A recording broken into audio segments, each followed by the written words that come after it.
உங்கள் இறைவனை அறிவதற்கு ஏதேனும் அடையாளம் வைத்திருக்கிறீர்களா? அப்பொழுது 3 கூட்டத்தார்களும் சொல்லுவார்கள், ஆமாம் இருக்கிறது. என்ன?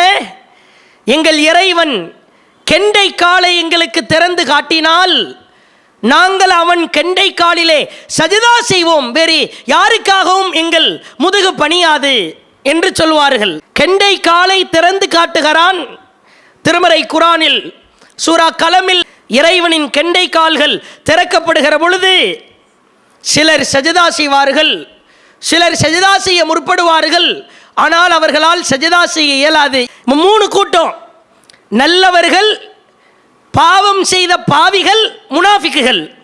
இப்பொழுது நல்லவர்களும் பாவம் செய்த பாவிகளும் கெண்டை காலிலே சஜதா செய்வார்கள்.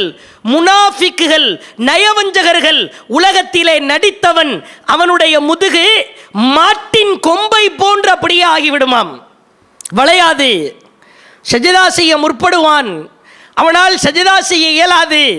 இப்பொழுது அவனையும் அல்லாஹ் கழித்து நரகத்திலே தூக்கி வீசுகிறான். அல்லாஹ்வுடைய தூதர் சொன்னாங்க, உலக ஆதாயத்திற்காக, பெருமைக்காக, ஆரோக்கியத்தோடு இருந்த சூழலில் எவன் சஜதா செய்யவில்லையோ, உடல் ஆரோக்கியமாக இருக்கிற பொழுது எவன் தொழவில்லையோ, அல்லாஹ்விற்கு பணியவில்லையோ, அவனால் அந்த நேரத்தில் சஜதா செய்ய முடியாது.